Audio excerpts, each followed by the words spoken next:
Good morning, everybody, and happy Friday. I hope everyone is well and the first week back hasn't been too much of a struggle.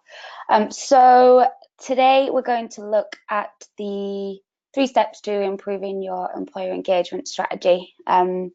Do quite a lot of these 3-step guides around different themes and challenges that colleges face. So today we want to concentrate on employer engagement and what we can do to improve that strategy. So just going to take 30 minutes to look at a quick overview of who we are and what we do at MZ for anybody who is new to us. We will share some context around why employer engagement is critical to success and the challenges that education providers are facing. And then we'll look at the 3 steps that we believe are a great starting point to a more strategic and targeted approach at engaging with employers.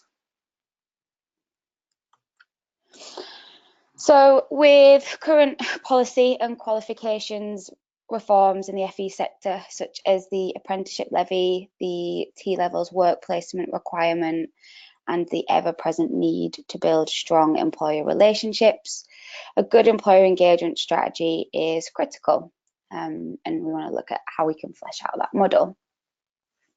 We understand that because companies don't generally engage with education providers to communicate their skills needs, this usually means having to trawl through thousands of job boards to try and understand what skills local employers need. A task which is very time consuming and often a drain on resources. So it's our mission at MZ, for any of you who aren't familiar with what we do in the sector, is to help people make better decisions relating to the world of work. So we do this by providing you with robust and detailed local labour market data to help you understand where you should be focusing your efforts. Should this be curriculum planning, student engagement, or your employer engagement activities?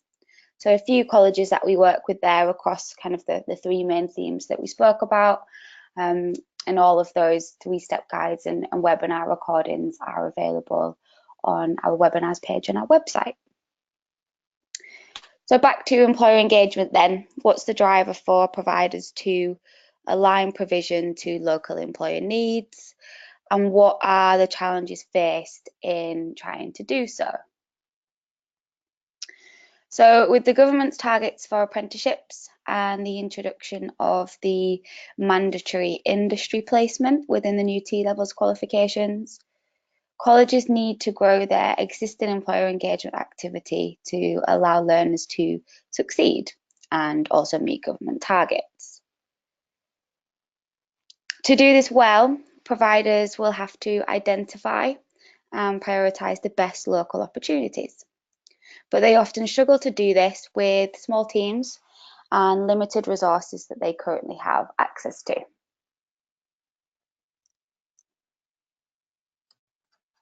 So what does success look like, and what does it mean for providers if they get this right? So your offer will meet local employer needs and contribute to skills shortages, and that's both locally and nationally.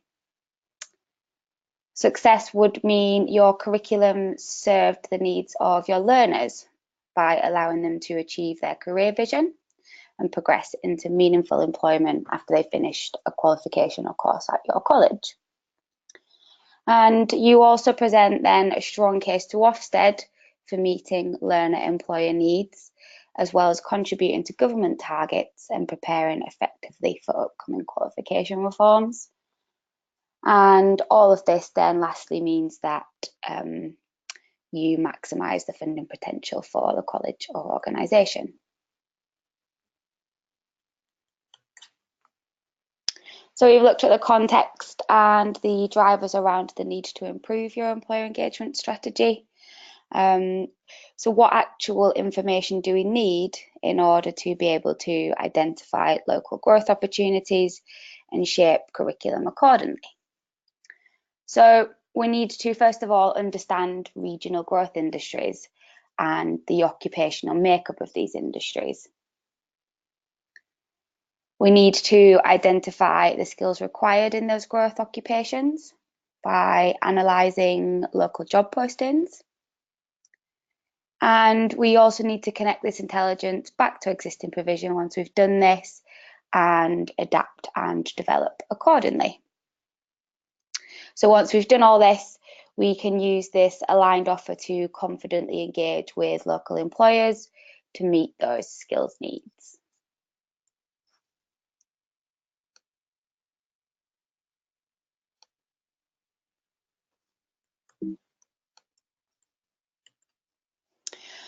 So before we look at the 3 steps, I think it's worth just spending a couple of minutes on the kind of details and basics of labour market data and the difference between an occupation and an industry, and then the importance of what we call 1-digit versus 4-digit SIC and SOC codes. So in basic terms, an industry is a group of businesses that produce similar goods and services and which all share similar production processes for creating the goods and services that they sell. So an industry is classified by what we call a SIC code, which means Standard Industry Classification Code. An occupation, on the other hand, is a job or a profession. So lots of different jobs make up each industry, and they're defined by SOC codes or standard occupation classification codes. And don't worry, I will be forwarding on the slides and everyone will get a recording of the webinar afterwards. So you can go back through this in a bit more detail. So just a little bit of kind of more detail around MZ data and how it's unique. So MZ data is unique in that instead of giving broad headline data at 1-digit SIC or SOC code, we have the ability to dig down to 4-digit, which is the most detailed level of occupation and industry data.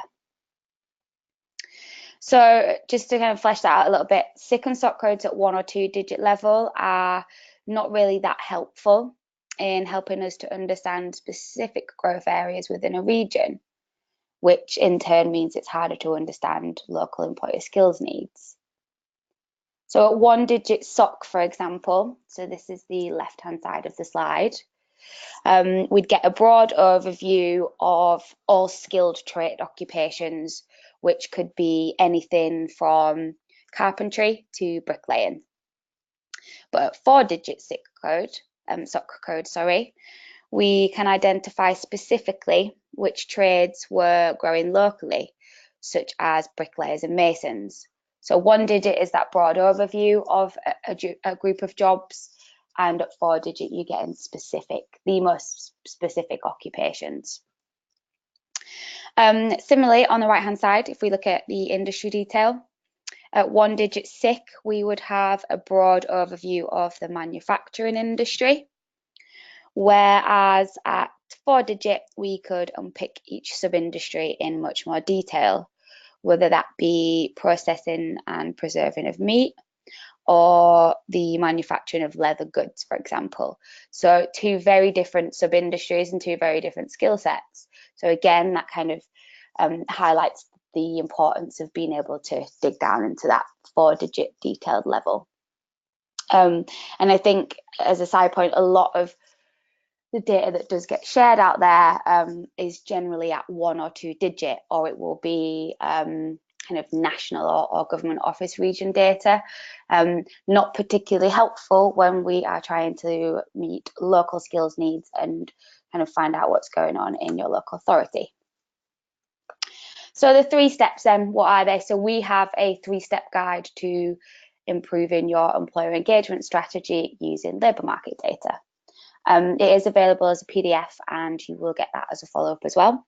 So it goes through this in a little bit more detail. But the 3 steps, I'm going to cover those in a little bit more detail now. So in order to successfully engage and build relationships with employers, we believe providers need to be able to do these 3 things really well. So first of all, identify industry needs within the region that they serve and prioritise these growth areas. Secondly, understand the occupational makeup of these growing industries and who they employ. So it's great to know industry's growing, but how is that made up in terms of occupations? And then thirdly, use this knowledge alongside job postings data to engage with local employers and provide them with learners who have the right skills and knowledge.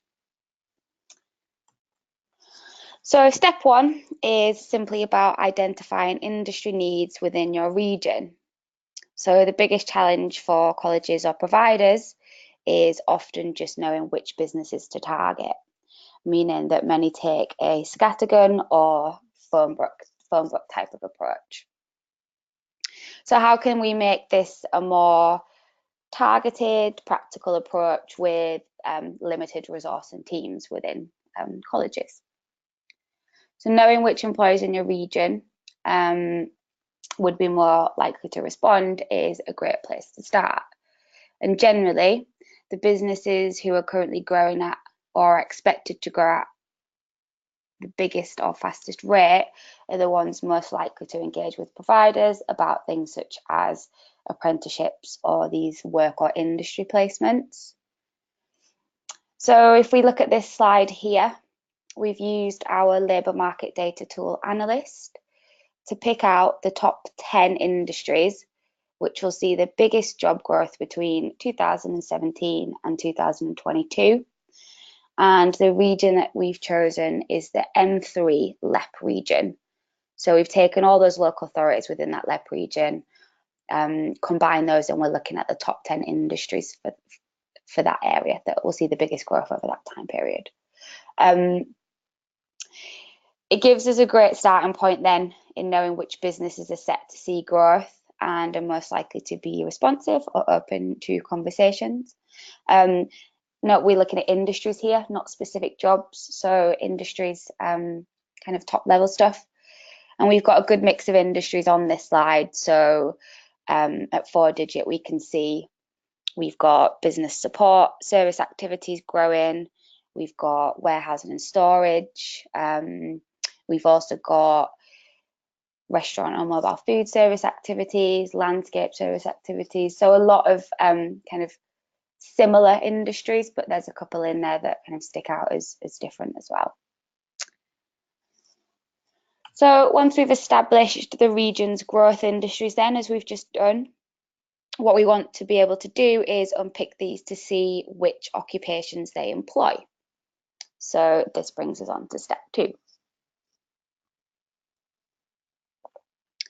So LMI, or labour market data, can help us to understand the occupational makeup of an industry, which in reality is much more helpful to us in understanding the skills needs of the businesses within the region and within those industries. So a point that's often overlooked in understanding an industry makeup is that almost every industry is made up of a whole number of occupations that are vital to that sector or that industry. So if we look at the table then, for example, this looks at the top 10 sectors in the construction industry. Again, in the enterprise M3 region, and we're looking at projected occupation growth from 2017 to 2022.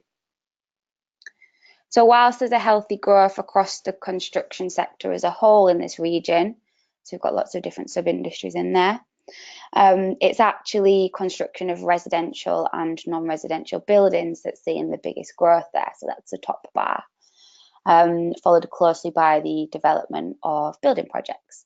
And then we've got things like painting and glazing and plastering at the bottom of that industry. So helpful to know top growth industries at 4-digit, but in step 2, it's all about understanding what occupations sit within that sector. So we're going to look at that in a bit more detail.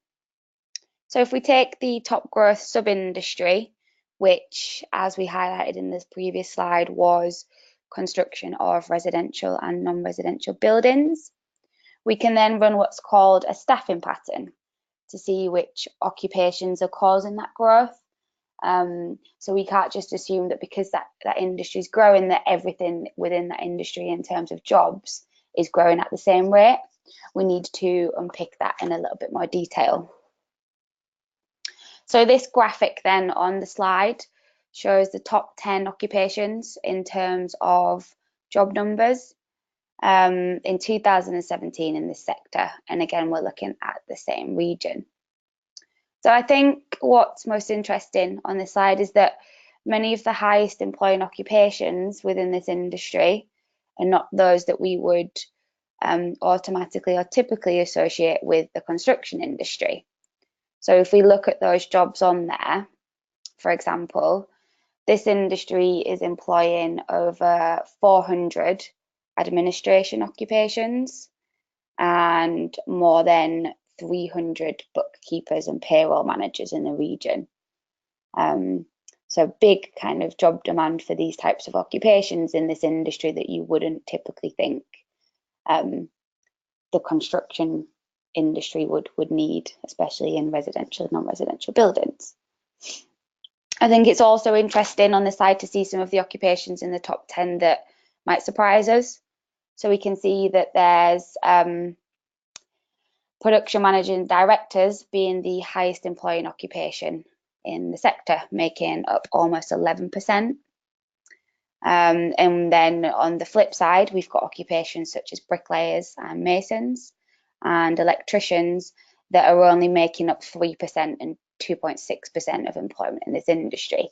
So when we're identifying a growing industry within a region, it can be quite misleading just to have industry data, but to be able to run a staffing pattern and see that it's those high level jobs that had seen the biggest kind of growth, it gives us a better idea of who to target, what type of qualifications to run, and how that can meet the needs of that growing sector within the region.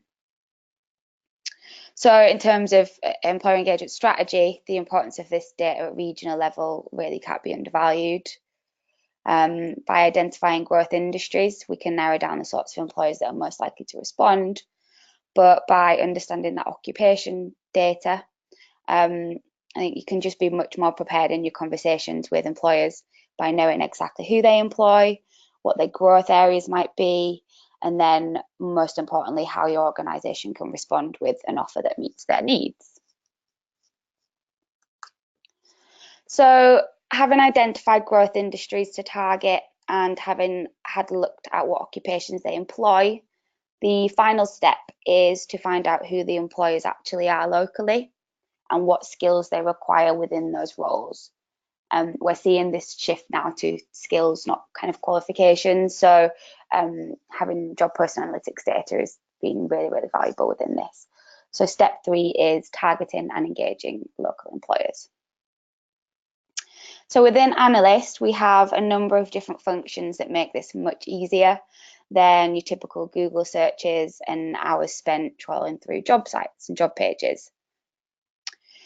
Using the same industry and region as before, so construction of residential and non-residential buildings and the N3 enterprise LEP region, we can look at the business size makeup of all the local companies in this industry. So our data shows then for this industry that in 2017, there were 1,967 businesses in total in the M3 LEP region within the construction of residential and non-residential buildings industry. We can then dig down further on this top chart by identifying the size of these businesses and the number of people they employ. So this table shows the breakdown of small to large businesses in the area. It's also really helpful to know where these businesses are situated within the region. So the bottom graph shows the top 5 locations in the region at local authority level in terms of where those businesses are actually based. So when we're looking at a LEP area, you've got this one, for example, you've got lots of different local authorities within that. So we can see how they're kind of spread across the region in terms of jobs. And the graphic also shows projected job growth in these areas from 2017 to 2022. So in terms of how these businesses are spread across the region, we can see that it's fairly equal in this case, but you might be able to pick out hotspots of where some employers are over others, and kind of tailor marketing and recruitment and employer engagement activities accordingly.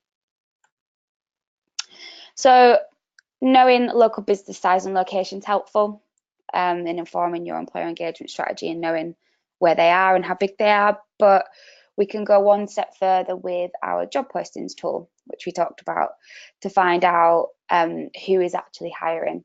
So really valuable information within this. Job posting analytics is kind of a step away from structural traditional labour market data, in that we have the structural traditional LMI within the tool, but then we can also sense check this, if you like, with what we call real-time data. So this is job postings. So earlier we established that the biggest employing occupation was production managers in that construction of residential and non-residential buildings industry. So we've used that knowledge then to run a search and pull out the top 10 companies who have posted for this position within the last 12 months. So that's that who is hiring table at the top. So local companies, and you can also look at recruitment and non-recruitment agencies within this. I've pulled out the last 12 months there, but job postings allows you to do this on a monthly basis. So every month you get a fresh month's worth of data. So job post analytics gives us information on job posting intensity, as well as top posting companies and job titles, all of which are extremely useful for identifying who's hiring for what in your region, and really valuable in helping open doors for future partnerships. So what's equally as useful is that bottom table, so being able to understand not just what jobs companies are looking to fill, but also what skills these positions require. So this table shows the top 10 skills that employers in the region are asking for in that 12-month period. So you can see a whole range of hard skills. And this gets particularly useful when looking at more technical occupations, such as program developers or web developers. You're seeing really specific skills in there that will give your learners a competitive advantage when looking for employment, because you're putting on courses that are including these skills within. So it can shape curriculum content, help learners prepare for future employment, and also inform new curriculum development. Most crucial thing is, though, that it prepares providers fully for conversations with employers, so you know exactly what skills they're looking for. So that brings us to summary then, and the end of today's webinar. So I hope you found that useful. Just by way of a bit of summing up, a more strategic, focused approach to employer engagement can help your organisation to do a whole range of different things. So you can target local employers who are the most likely to engage, as these are the industries that are growing. Using labour market data, you are able to identify what the occupational needs of those growing organisations are, so you can align and develop your offer accordingly to meet local skills needs and fill those gaps. And finally, we looked at job postings and how this can help us identify key information about these employers. We looked at things like size, location, the positions that they need to fill, and what skills they need in the employees that they need. So by following these steps outlined in the guide and the webinar, we feel that colleges, providers can truly understand local employer needs and fulfill their overall mission of giving students the best employment opportunities on completing their education at the college, and supplying employers with the skilled workforce that they need. So all in all, it contributes to the success of local businesses and in turn helps the local economy thrive. So thanks for your time today. Don't have any questions at the minute, but if you do, just fire them across. We'd really love to hear about the issues that you're grappling with for not just employer engagement, but things like curriculum planning and student engagement, and just how we might be able to support with that. So my email address is on the slide and my phone number is on the slide. And yeah, would really, really love to hear from you in more detail. So the just got a quick question about which tools and systems we're using to gain industry and occupational data in the presentation. So everything that you've seen is from our analyst tool. So that's our labour market data tool. And basically this contains all historic granular information on industries and occupations, and also future projections. So we've got all the data out there. We've got all the data, all the previous data that's kind of available in NOMIS Office for National Statistics. And what our team of economists do and data engineers is basically use that to project forward. So we've got data up to 2026 at the minute. More than happy to give a full demonstration of analyst. What we've done is take out the relevant bits of data for the employer engagement webinar, but yeah, we're able to give you a full demonstration of that. So just drop me an email if that's useful. The slides will be emailed. You'll also get a recording of this webinar, sorry, that'll be sent to you automatically over the next day or two, and I will contact everybody individually just to send the 3-step guide as well, which is basically the basis of this webinar today. Well, no more questions, so thank you very much for your time. We finished on time, which is always good. Have a lovely weekend, everybody, and thank you for your time.